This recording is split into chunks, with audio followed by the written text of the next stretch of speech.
Okay, what I would recommend is that they make sure that they understand the conditions of the environment and that they learn from the mistakes that other people have made in the past.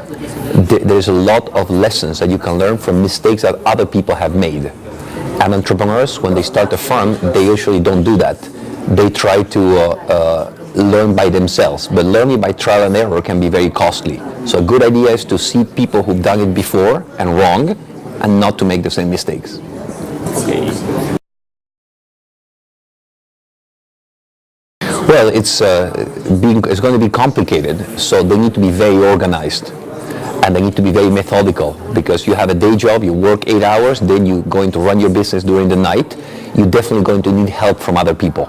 So you need to be very organized, but also ask other people for help, meaning that you need to incorporate other people into the project, because obviously if you work only 2 hours a day in your business, it's going to take a long time and it's going to be problematic.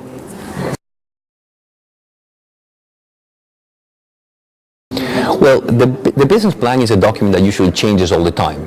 You cannot plan for what's going to happen in 5 years. However, doing a business plan helps you think about your business and understand how your business is going to work. So don't trust too much a business plan, because life is complicated. At the same time, if you don't do a business plan at all, you're going to have a very hard chance of getting money, because people who invest in your business want to know if the business makes sense and if it's likely they're going to get their money out. So don't trust too much a business plan, but do it, because doing it will teach you things about your own business.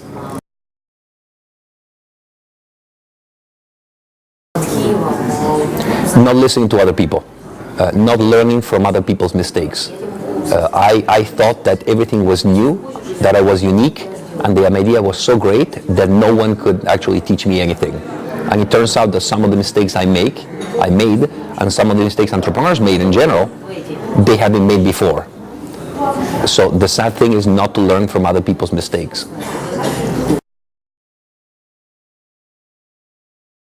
Run out of cash. That's the worst mistake they make. And they run out of cash because they overestimate the amount of money they're going to get, they underestimate the cost of doing the business, and they underestimate the amount of time it's going to get until they get the money back. So run out of money, you stop your business.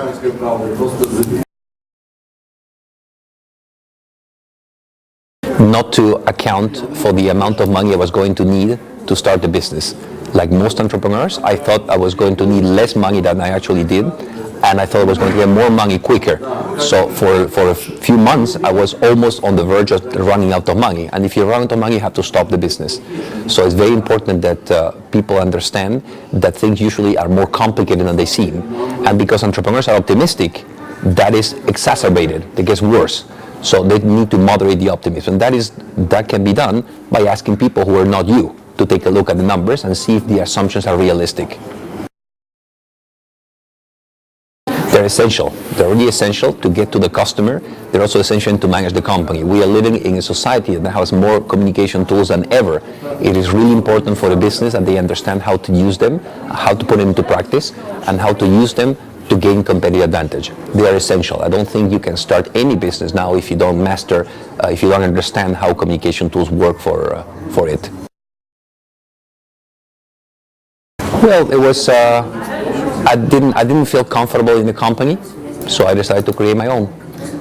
It happens a lot. It was a professional service business. It was a consulting business, and we're doing strategic intelligence, which had to do with what I had studied at school.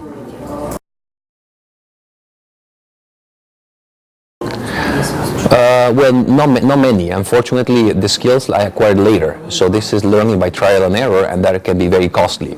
I wish now that I would have learned the skills before becoming an entrepreneur. So I suggest that people who want to become an entrepreneur, they try to develop their skills before they actually run the firm, because they're going to need certain things, and if they don't have them, the cost is going to be very high. For example, just to give you an example, they're going to need to read a balance sheet. And if you don't know how to read a balance sheet or an income statement, you're going to have a problem. So those are skills that is better to acquire before you actually need them. I think it's really important. I think it's really important to teach entrepreneurship at school, because then you can create new vocations, and people who never thought about becoming entrepreneurs can become entrepreneurs.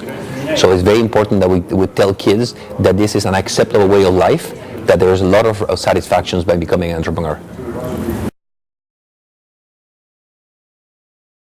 Well, I'm an academic, that's my job. So I read a lot, and I try to do research. So by reading a lot, I understand how the environment works, and by doing research, I try to understand what are the things that are important in this particular environment. So this is my job. Скільки у нас там з хвилин вже нагляду?